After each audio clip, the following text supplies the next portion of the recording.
Hello student, how are you? Student, today we will revise our math first chapter that is sets.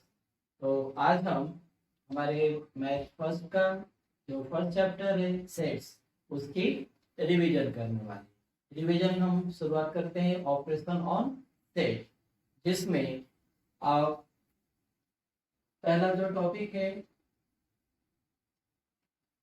A union B. How we can read? A union B. और इसे definition के तौर पे इसकी definition हम इस तरह से लिख सकते हैं कि A union B is set of on X such that X belongs to A और X belongs to B।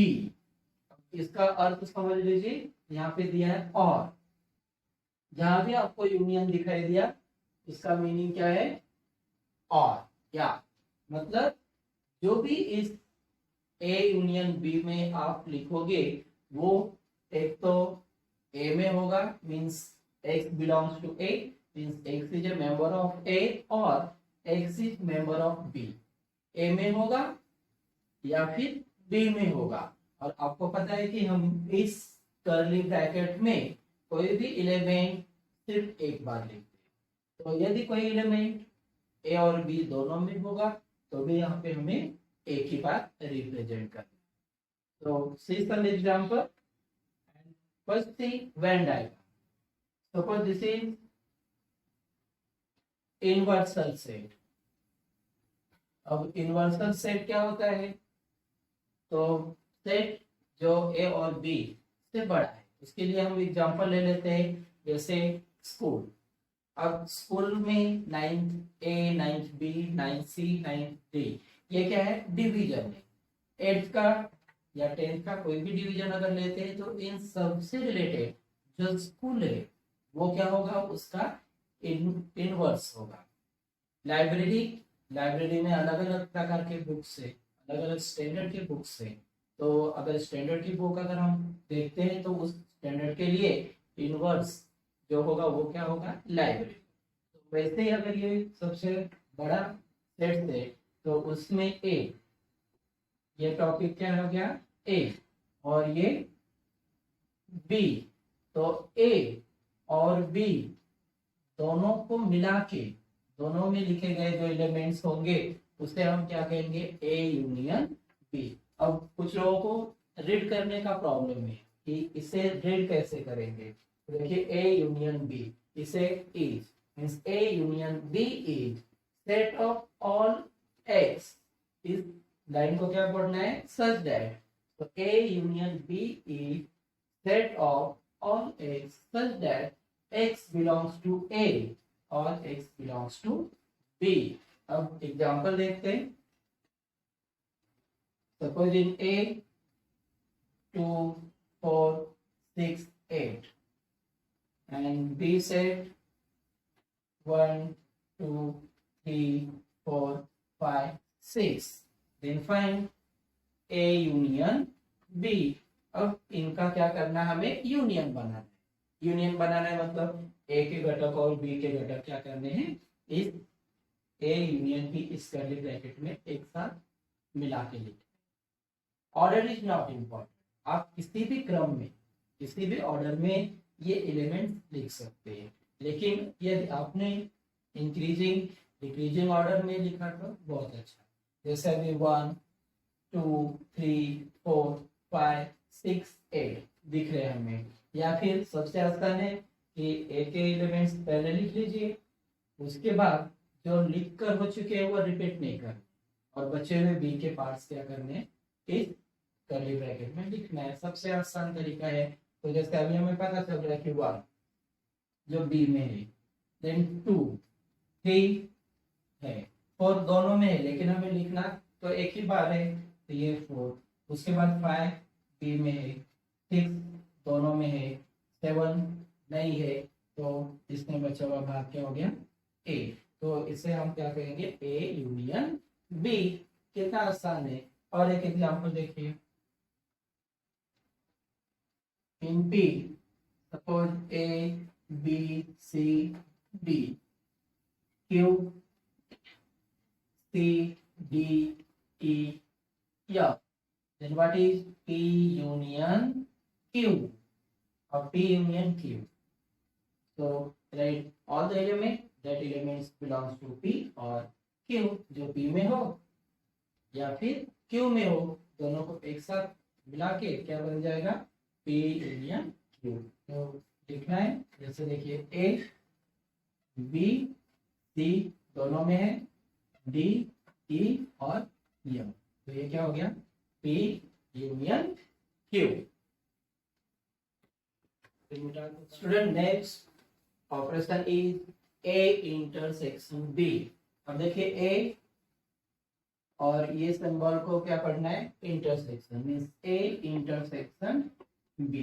ये क्या है, एंड और बोथ, ये दो वर्ड्स ध्यान रखना है कि जब हमें इंटरसेक्शन मींस बोथ A और B दोनों के एलिमेंट्स एक साथ मिला दिए, दोनों में जो है उसे किसी कर्ली ब्रैकेट में लिखना, means A intersection B।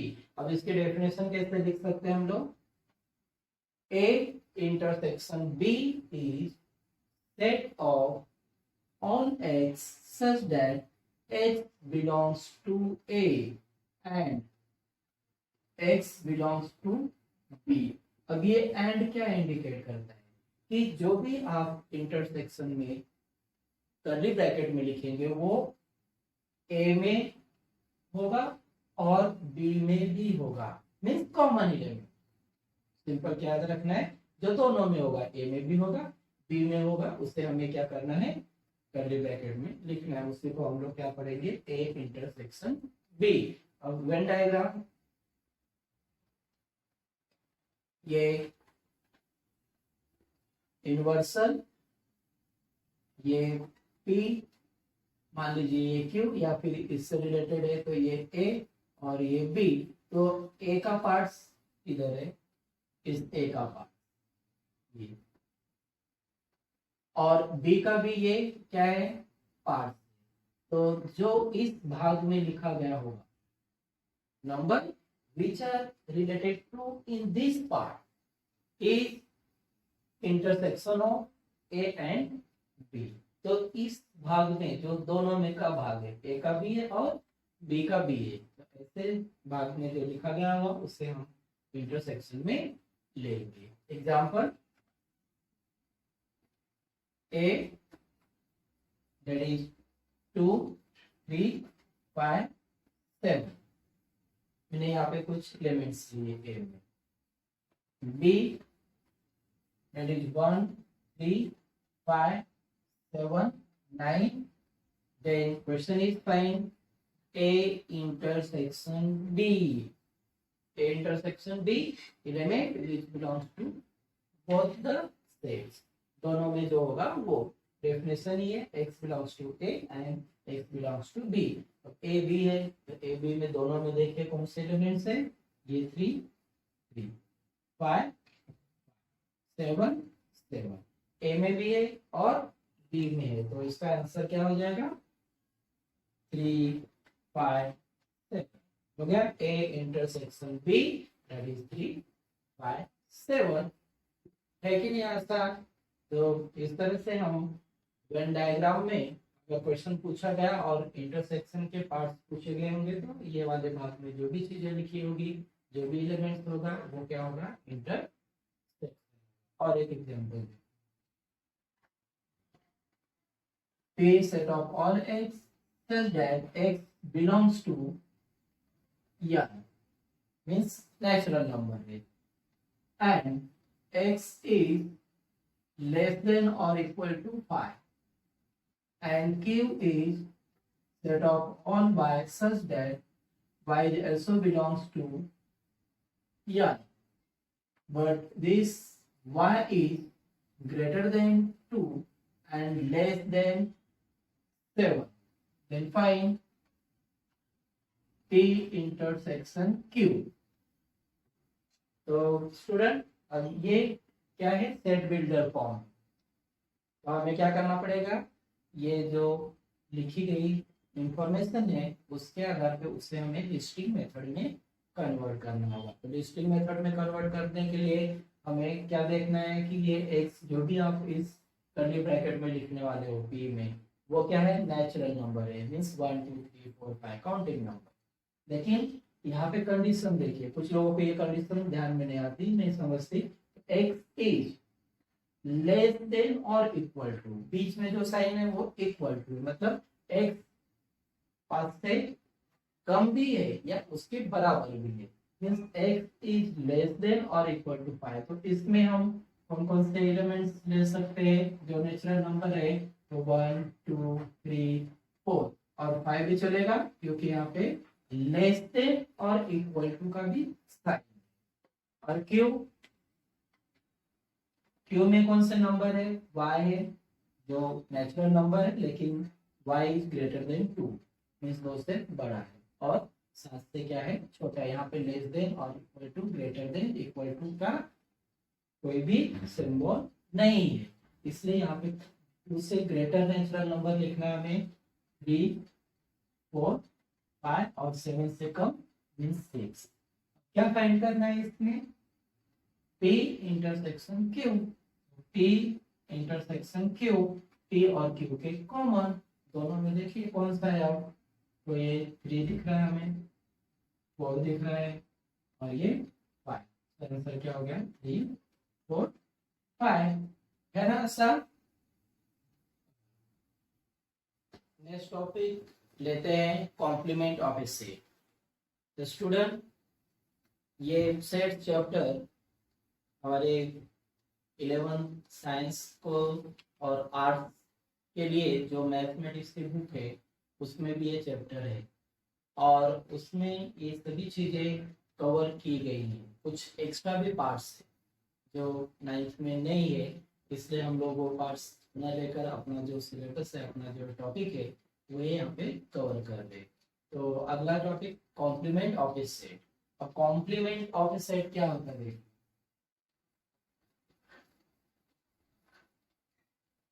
Complement of a set. अब यहाँ पे मैंने लिखा है ए, ये कॉम्प्लीमेंट, या इसे हम लोग ए और ऐसा सी जैसा भी सिंबल दे सकते, ए कॉम्प्लीमेंट। अब इसकी डेफिनेशन क्या होगी, A complement is set of all x such that x belongs to universe, means x किस में होगा, यू में होगा, and x does not belongs to A। Simple language में हमें क्या बोलेंगे कि A कॉम्प्लीमेंट मींस A का एलिमेंट आना ही नहीं चाहिए। तो A में जो लिखे गए एलिमेंट्स होंगे वो छोड़कर इनवर्सल के जो भी एलिमेंट होंगे वो हमें इस कॉम्प्लीमेंट में दिखाना है। जैसे वेन डायग्राम, वेन डायग्राम से हमें बहुत आसानी से कोई टॉपिक समझ जाता है, तो ये इनवर्सल पूरा ये टॉपिक क्या है, भाग जो है वो इनवर्सल। अब उसमें मैंने ये लिया ए। अब ए कॉम्प्लीमेंट मींस कौन कौन से पार्ट्स, तो ये देखिए ए को छोड़ के, मींस ए में जो होगा वो कॉम्प्लीमेंट नहीं होगा, तो ये पूरे पार्ट्स को हम लोग क्या कहेंगे, ए कॉम्प्लीमेंट। इस पार्ट्स को क्या कहना है, ए कॉम्प्लीमेंट, मींस एलिमेंट्स जो ए में है वो कॉम्प्लीमेंट में नहीं आएगा।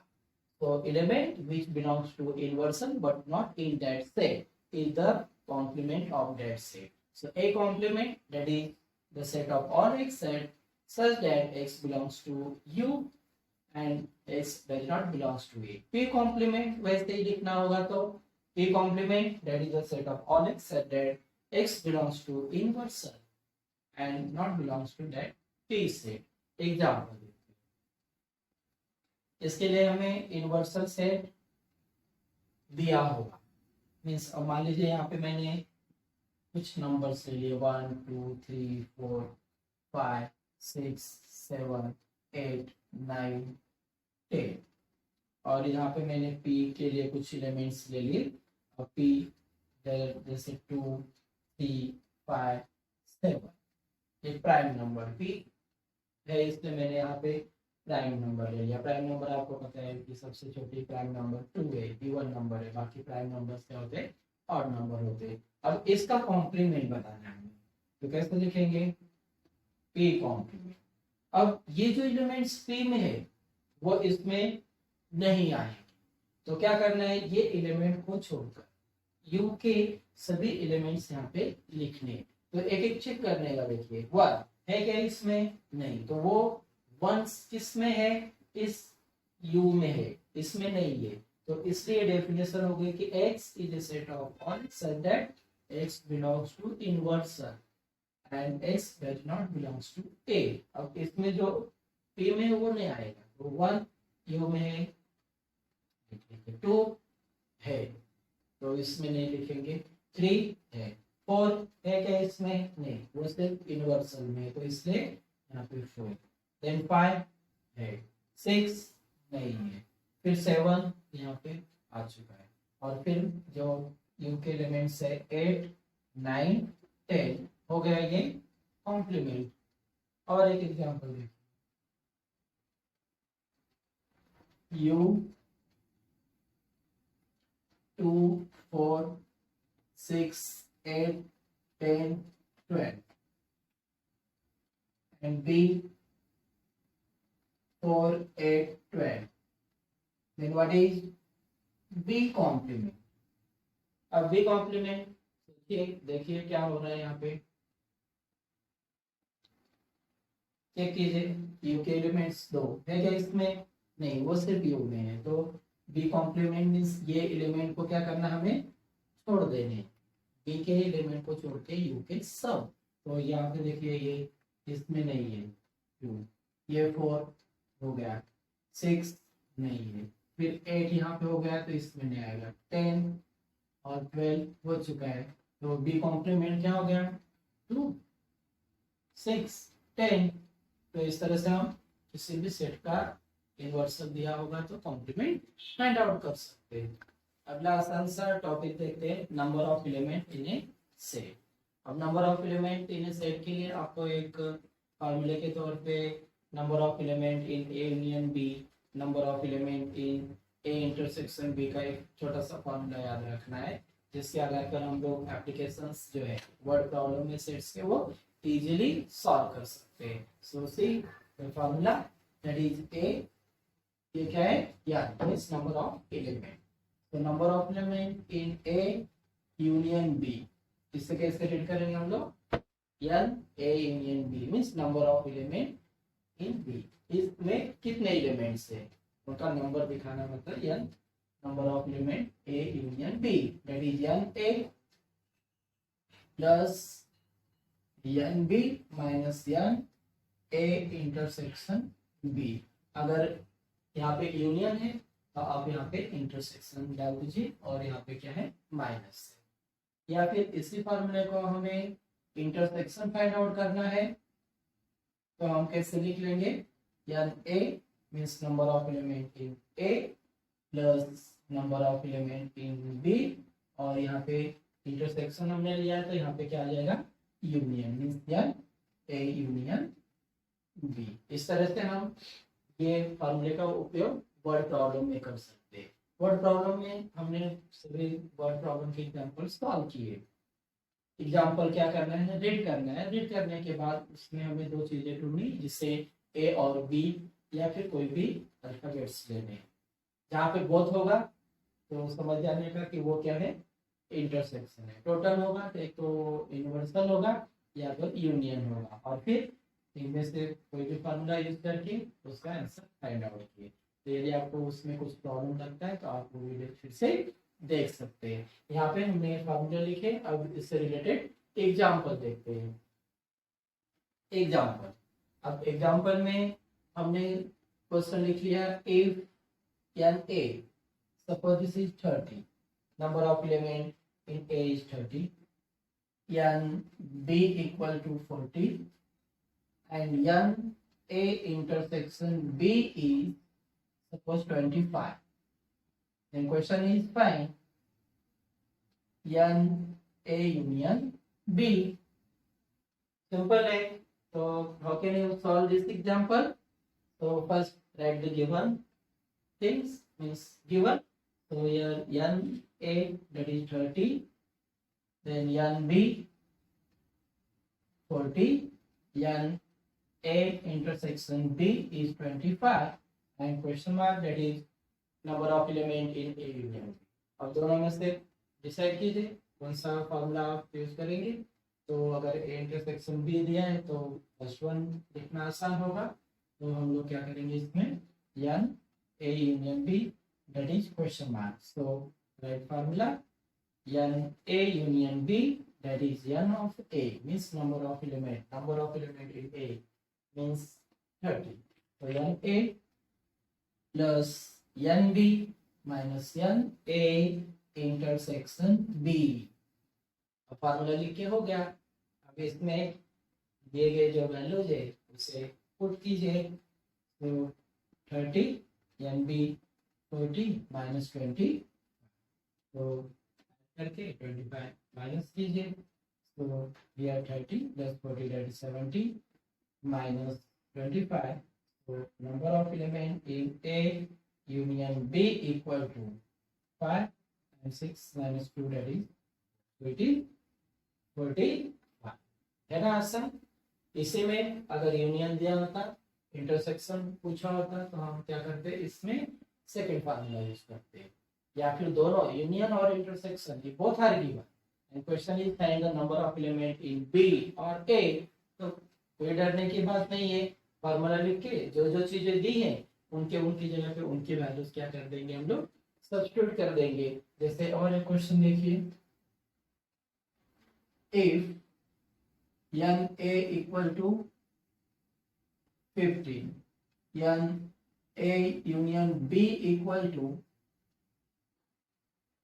30, n A intersection B equal to 10. Find number of element in B. n भी फाइंड आउट करना.